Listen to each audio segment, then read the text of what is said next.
Hey guys, it's Chelsea from The Financial Diet, and this week's video is sponsored by Blue Apron. And today I want to talk about the small and maybe sometimes unintuitive changes that we could all make to our budgets to potentially save us thousands of dollars over the course of a year. Often it is difficult to make these sort of changes because they may only save us $1 here, a few pennies there, in any individual choice.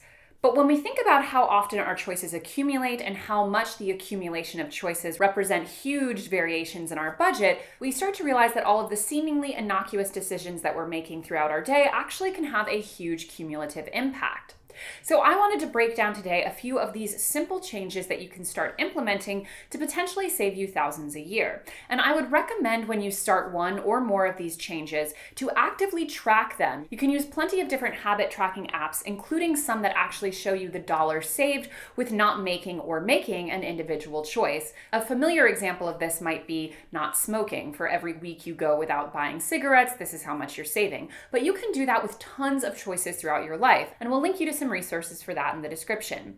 The point is, once you make these changes, don't just look at any given day, start looking at the patterns they create in your life and how much they save you. So without further ado, here are 8 small changes you can make in your life to potentially save you thousands.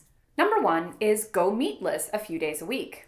A study from the Journal of Hunger and Environmental Nutrition found that those eating a vegetarian diet save on average $750 a year. And friend of TFD, Desiree Odjek, recently documented how she saved $100 a month just by no longer eating meat. Now, this is not to say that you have to go completely vegetarian, but just focusing on a few days or meals a week, switching up your protein sources with things like eggs, beans, lentils, plain Greek yogurt, bulk aisle natural peanut butter, and other non-meat protein sources can be a super easy way to start reducing the overall cost of your food budget while having positive impacts on the environment. You can also start focusing on getting more affordable cuts of meat, which will allow you to buy higher quality meat without spending an exorbitant amount of money, and also perhaps challenge you to be a slightly more creative cook. For example, switching out chicken breasts for chicken thighs, which is, for my money, the way superior cut of meat anyway, cooking with things like pork shoulder or short ribs, and opting for things like tinned fish. I just had a bunch of tuna salad today, it was delicious, and it's pretty easy to pick more ethically sourced tuna, or even cans of sardines, which I find to be an abomination, but my husband loves eating with a straight fork.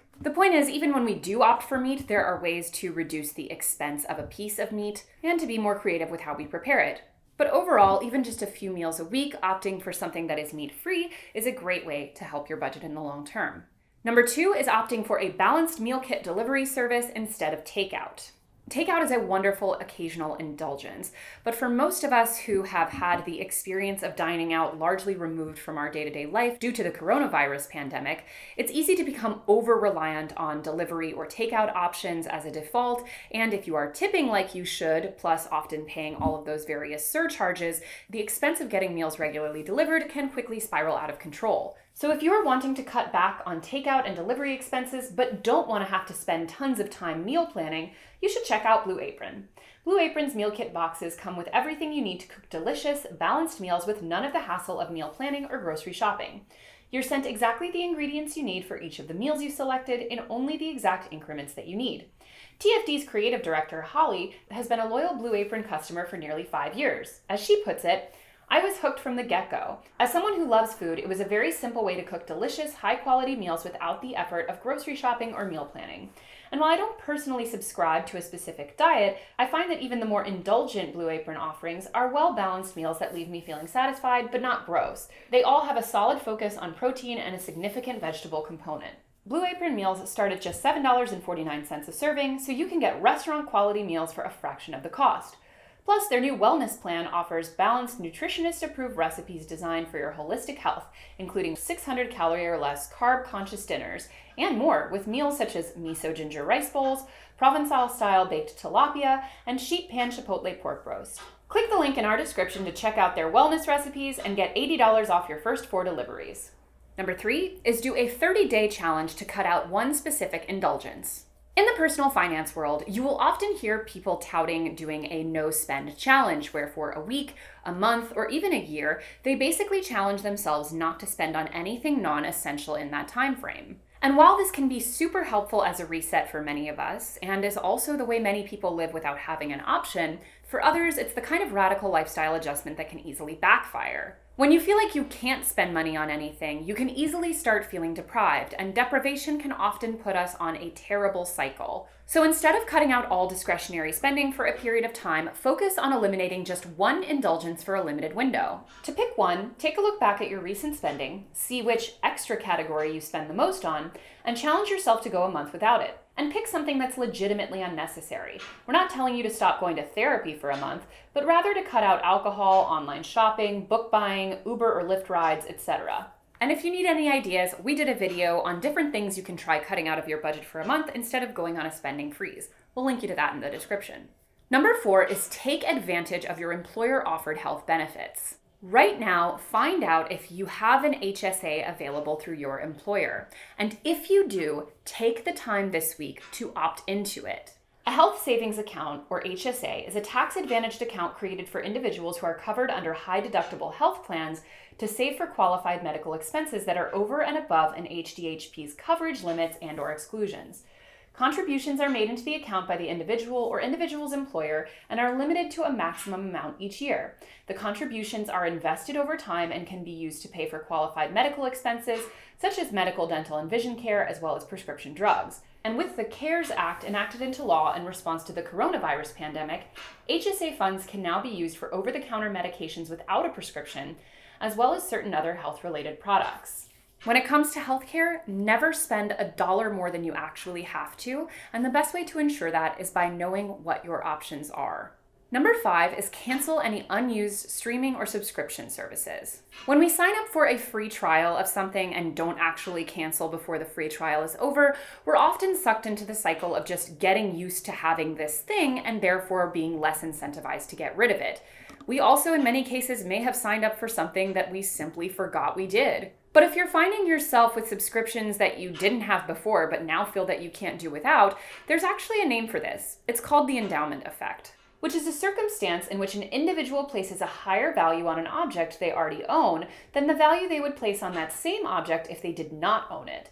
This type of behavior is typically triggered with items that have an emotional or symbolic significance to the individual. However, it can also occur merely because the individual possesses the object in question. By simply having something available at our fingertips, we tend to overvalue it, even if we don't really use it that much. So if you're only going to watch one particular show on a streaming service, for example, it may be cheaper to just individually buy that show on a platform like YouTube or Amazon than to actually buy the entire streaming service just to watch it. And it can feel like there's so many things we want to stay current on when it comes to the zeitgeist in movies and TV, because quite frankly, what the hell else do we have to do these days? But chances are you're not going to get around to watching all the stuff that everyone's talking about, and there's probably a more thoughtful way to access the movies and television that you actually want without opting into a ton of different services. Like me, the comrade who still uses her friend's dad's DirecTV login so I can access A&E.com streaming service. Listen, I pay for YouTube TV, but it doesn't have all the shows I want. I can only pay for so many streaming services. And lastly, don't forget that for certain of these streaming services, you can always choose to opt in when your show is on and opt out when it's off season. Number 6 is prioritizing a zero-cost personal goal. Anything that is time-consuming, enjoyable, and free is going to be an automatic money saver because it just soaks up a lot of free time that you would otherwise use in ways that might encourage you to spend money. So set a personal goal that is not tied to money, like reading a certain number of library books in a given year. A few other zero-cost personal goals: getting to a certain level on Duolingo, using the craft supplies you brought yourself but never got around to doing anything with, rearranging your furniture and home decor, creating a gallery wall of things you already own and have been meaning to put on your wall, like greeting cards or magazine cutouts or photos of you and your friends, easing into a running routine with apps like Couch to 5K, partaking in an ongoing board game tournament with your partner or roommates, using some of the workout equipment that has been gathering dust in your home, etc., etc. Number 7 is use a savings account with a round-up feature. The round-up savings function was popularized with apps like Digit and Capital, which allow you to round up purchases to the nearest dollar and to save the spare change. And Capital also allows you to set rules for your savings account so that you can trigger a transfer to savings when you do something like spend on a guilty pleasure. And more traditional banks are offering features like this to allow you to passively save money more and automatically turning your worst spending habits into somewhat good choices. As we've said many times on TFD, one of the best ways that you can ensure that you're saving more and reaching your goals faster is by automating as much as you can and making the process of putting money aside painless. You of course should still be actually saving money, and we do still recommend doing that by automatic transfer from your paychecks or deposits, but there's no reason you can't also be doing that with your card passively, because chances are in the moment you won't actually notice it, but you will notice it as it accumulates, as we talked about at the opening of this video. Number 8, have a recipe arsenal for food that's about to go bad.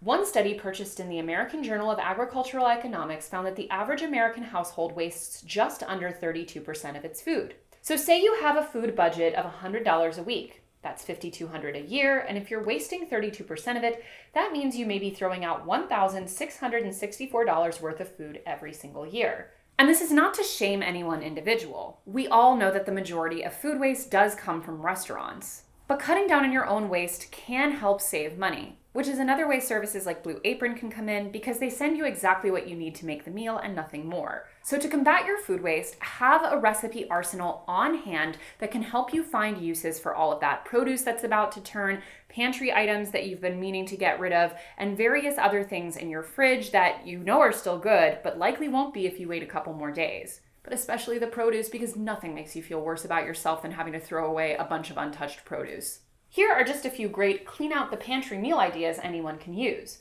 Hearty soups that use any kind of leftover vegetables and proteins, banana bread and other quick breads, granola mix / bars with leftover nuts, dried fruits, grains, etc., smoothies, freezable breakfast sandwiches or burritos, fried rice and stir fries, slow cooker chilies, skillets and casseroles, etc., etc.